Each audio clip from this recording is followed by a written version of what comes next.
Olá, chegamos ao módulo 7 do meu primeiro consultório. O que a gente vai falar nesse módulo aqui? Sobre pessoas, contratações e as rotinas trabalhistas.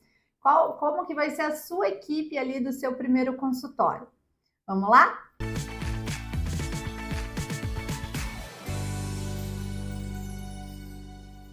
Então, nesse módulo, a gente vai discriminar quem que é a sua equipe, a sua secretária, a sua auxiliar de saúde bucal, a sua técnica de saúde bucal, como que funcionam as contratações, vai ser para o CLT, vai ser um estágio, vai ser pessoa física, e a gente vai falar um pouquinho sobre saúde, segurança e a LGPD, tá? A Lei de Proteção de Dados. Vamos lá. Então, para contratações, a gente tem alguns estilos de contratação. Então, a CLT, que é a pessoa que é registrada, que é o empregado, o funcionário, que ele é registrado pela Convenção do Trabalho, tá? Ele tem vínculo de emprego, então ele vai precisar ter salário, assiduidade, a jornada dele já pré-definida, o que estiver fora desse pré-definido em contrato, ele é considerado como hora extra, ele vai ter 13º, FGTS, você paga o fundo de garantia para ele, tá? Ele exige um registro no E-Social, que foi o que a gente falou no módulo 6 lá sobre o E-Social, e você vai precisar ter uma folha, ele vai precisar ter olerites, precisa fazer exames ocupacionais, então você precisa de uma assessoria de um médico do trabalho. Os exames ocupacionais para funcionários ali do consultório, eles englobam o admissional, exames periódicos, exames de sangue para suas auxiliares, para o técnico de saúde bucal. Se você contratar um dentista CLT, também precisa fazer esses exames, tá bom? Inclusive, eles recebem por insalubridade, por estarem atuando em meio que contaminante, né? A gente trabalha com aerossóis, de saliva, de sangue, então essa parte de insalubridade também compõe o salário desse pessoal, tá bom? É necessário que vocês avaliem, nesse caso eu falo vocês, mas nesse caso você precisa de uma assessoria contábil também, tá? Se você não tiver um departamento de RH no seu primeiro consultório. Então você precisa ver as convenções de sindicatos. São essas convenções que delimitam qual que é o valor se eles vão receber um vale alimentação, um vale refeição, qual que é o valor desse vale alimentação, qual que é o valor dessa insalubridade. Então são as convenções que colocam o valor do piso para essas categorias. Elas variam de auxiliar para técnico, tá? Também vão variar conforme a função de cada pessoa ali dentro da clínica. Por exemplo, uma recepcionista, uma secretária, ela não vai receber por insalubridade. E também o valor de convenção de algumas de vale alimentação acaba sendo um pouco diferente, tá bom? Então, a outra forma de contratação é de estagiários. Os estagiários são alunos de graduação de odontologia que vão ser monitorados por você dentro da sua clínica. Então, você precisa ter o compromisso, né, de explicar como funciona a clínica, de fazer ele atuar, ou às vezes ele pode auxiliar, às vezes ele pode trabalhar na parte da esterilização, ele pode circular por todas as áreas da clínica. E você precisa entregar relatórios semestrais ou relatórios mensais de todo esse treinamento que o estagiário está recebendo, tá? Existem formas de contratação também, se é 4 horas, 6 horas, se eu não me engano, o máximo são 6 horas por estagiário, tá bom? Precisa conversar também com a empresa que está intermediando esse estágio. Por exemplo, aqui no Paraná, em outras cidades, a gente tem a empresa que chama CIE, que é o Centro de Estagiário, e aí você pode fazer a contratação através dessa empresa, o que facilita muito, porque tem toda a parte dos contratos, a parte desses relatórios, então eles já fazem esse pré-controle. O seu estagiário você consegue fazer a contratação de um estagiário, publicar uma vaga do estagiário através do site, então facilita bastante, assim, tá? Eles têm uma assessoria bem legal, pelo menos o CIE aqui do Paraná, são bem acessíveis, você liga, tira as dúvidas, tá? Quantas horas o meu estagiário pode trabalhar por semana? Quantas horas por dia? Tem direito a folga? Tem direito a férias? Normalmente os contratos de estágio, eles têm direito a férias remuneradas, tá? Mas eles não são cobertos, por exemplo, pelo INSS. Então, é obrigatório que o estagiário tenha um seguro, que aí quem vai dar a cobertura se ele precisar se ausentar por mais de 15 dias. No caso do CIE, esse valor do serviço já é computado esse seguro que precisa para o estagiário. Então, você não precisa ir atrás de um seguro de responsabilidade ou de acidentes para esse estagiário, tá? Tente fazer por intermédio dessas empresas. Eu conheço a CIE, tem a Gerar também, que atua em outros estados. Sempre tire dúvida com essa empresa que intermedia os estagiários. Acho que é uma boa, assim, você fazer o contrato, porque você está trabalhando em duas vias, você também ajuda ali o estagiário a ter uma vivência clínica, e também você consegue reduzir alguns custos dentro da sua clínica com o estágio, mas ele tem algumas limitações de atendimento, tá bom? E também de horários, tá? E você pode contratar também através de PJ, através de pessoas jurídicas. A pessoa jurídica, ela precisa ter um CNPJ, tá bom? Pode fazer através de contratos mesmo, só tem que cuidar também para que você não seja responsabilizado pelo Ministério do Trabalho e que essa PJ não tenha características de CLT, porque aí você pode também se complicar.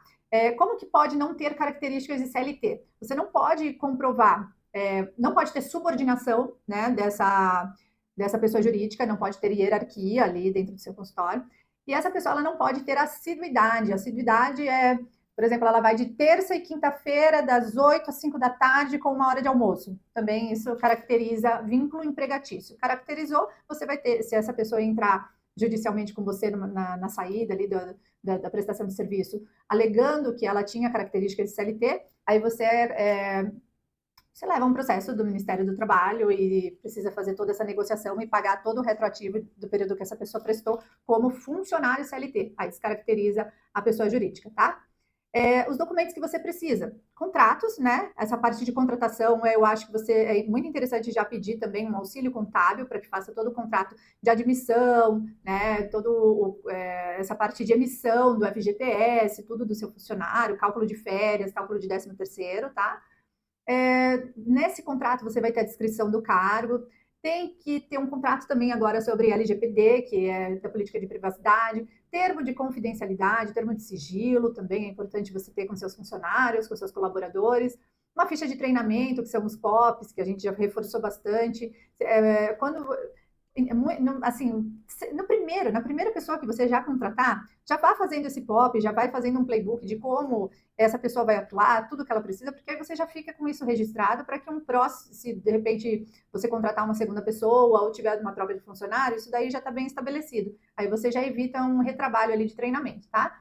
Os checklists de rotina e os exames admissionais, demissionais e os controles regulares que precisa fazer, tá? Exames de sangue para SB, TSB, eles fazem periodicamente esses exames. Também você pode contratar uma empresa de medicina do trabalho, que eles já ficam com toda essa parte de exame admissional, demissional e controle. Uma curiosidade que também tem há um tempo atrás, que a gente estava falando sobre consultar a categoria, né, de sindicato que seu funcionário trabalha. Por exemplo, ASB e TSB, você é obrigado a pagar auxílio funeral. Então, tem um valor que eles emitem, o sindicato emite, e você é obrigado a pagar o auxílio funerário para o seu funcionário, tá? Consulte, é bom ter sempre uma assessoria contábil por trás ali, tá bom? Para não deixar de pagar nenhum imposto obrigatório e você se prejudicar lá na frente.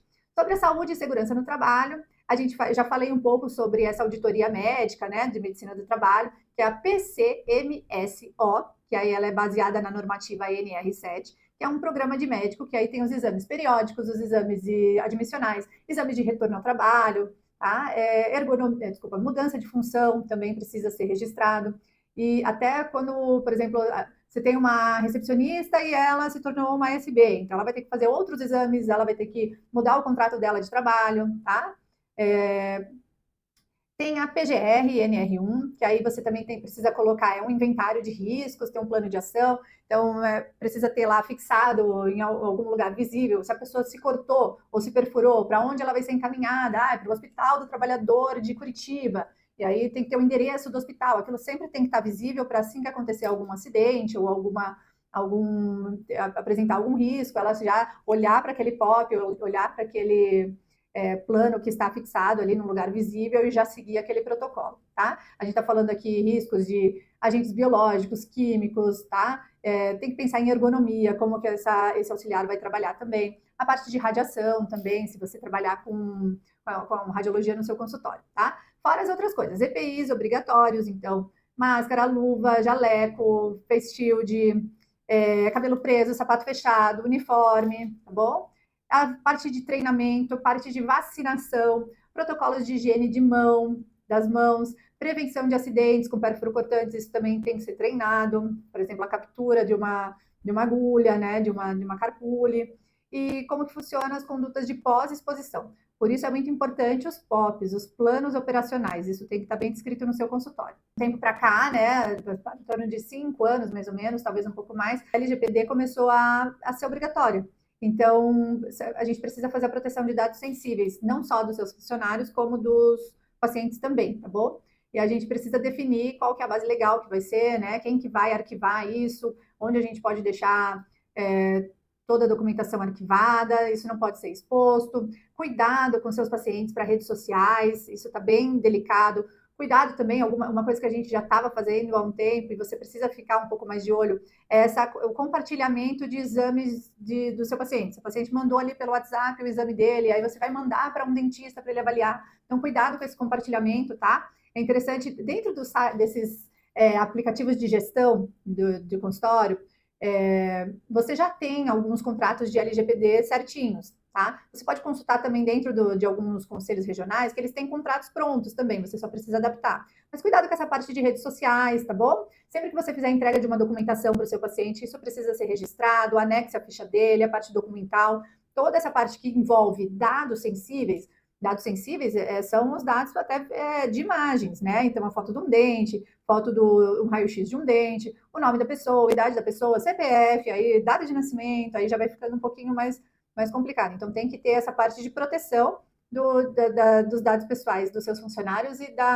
dos seus pacientes, tá bom? Então, era mais ou menos isso que a gente precisava falar hoje. A gente tem toda a parte da bibliografia aqui, se vocês tiverem interesse também, pode solicitar ali pra gente, tá? Para você fazer essa integração, você vai levar mais ou menos em torno de 30 dias. Veja toda a parte de integração, a parte de ética, de LGPD, de POPs de limpeza, esterilização, descarte de resíduos, atendimento e o padrão de comunicação que você vai ter. A gente normalmente usa mais hoje o WhatsApp para fazer agendamento clínico, né?